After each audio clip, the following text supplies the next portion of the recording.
Israel चाहता है कि हिजबुल्लाह उसके आगे हथियार डालकर सरेंडर कर दे और लेबनान के हवाई क्षेत्र की पहुंच उसे मिल जाए, और इतना सब कुछ होने के बाद ही आईडीएफ लेबनान में जंग रोकेगी। और अगर ऐसा नहीं हुआ तो इजराइल हिजबुल्लाह का समूल नाश कर देगा। और यही वजह है कि अब इजरायली सेना हिजबुल्लाह को फंडिंग करने वाले अनाधिकृत बैंकों की कमर तोड़ने में लगी है।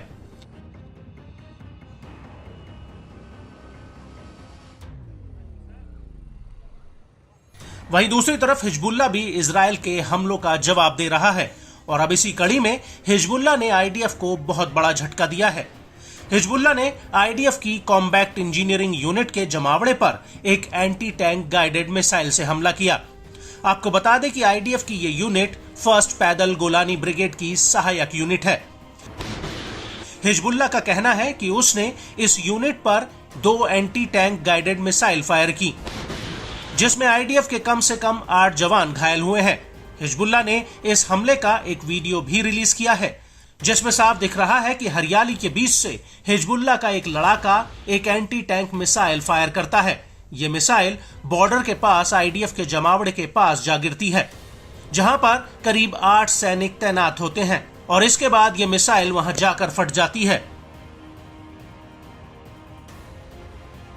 इस हमले के अलावा हिजबुल्लाह ने 20 अक्टूबर 2024 को पहली दफा हाइफा पर नासिर 2 रॉकेट्स दागे थे। हिजबुल्लाह ने अब इस हमले का एक वीडियो भी रिलीज किया है। इस वीडियो में दिख रहा है कि कैसे हरियाली के बीच से एक लॉन्चर में नासिर 2 रॉकेट तैनात होते हैं, और इसके आसपास के वातावरण को धुंधला किया गया है ताकि आईडीएफ लॉन्चिंग वाली जगह की पहचान न कर सके। और इसके बाद हिजबुल्लाह का लड़ाका इन रॉकेट्स को फायर कर देता है, जो कथित रूप से हाइफा में जाकर गिरते हैं।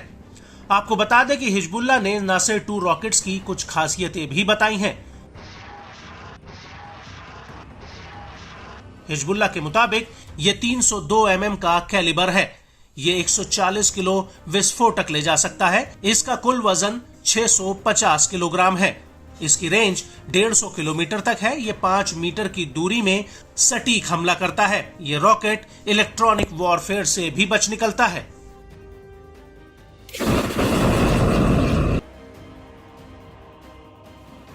और इसके अलावा हिजबुल्लाह ने मेरियन, कैला बैरिक्स और मैरियन बैरिक्स पर रॉकेटों का जत्था फायर किया है।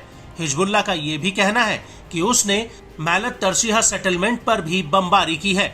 इसके अलावा जब मैरन साइट्स पर आईडीएफ घायल सैनिकों को निकालने की कोशिश कर रही थी, तब उनके ऊपर भी रॉकेट हमला हुआ। हिजबुल्लाह का दावा है कि उसने कफार किला क्रॉसिंग पर आईडीएफ के जमावड़े पर जमकर बमबारी की है। साथ ही रब तलाथी नोडे से मैरियन ट्रायंगल पर भी आईडीएफ इकट्ठा हो रही थी, तब हिजबुल्लाह ने उन पर भी बमबारी शुरू कर दी।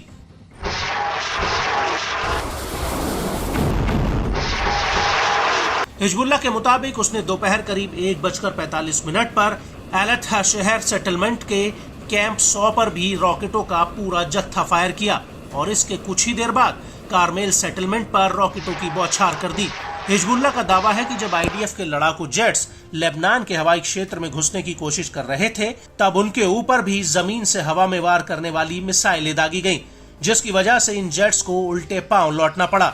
और इस हमले के बाद ज़रीद सेटलमेंट में आईडीएफ पर हिजबुल्लाह की तरफ से रॉकेटों का एक पूरा साल्वो फायर किया गया, और बिल्कुल इसी दौरान शोमेरा सेटलमेंट पर हिजबुल्लाह ने ताबड़तोड़ बमबारी की।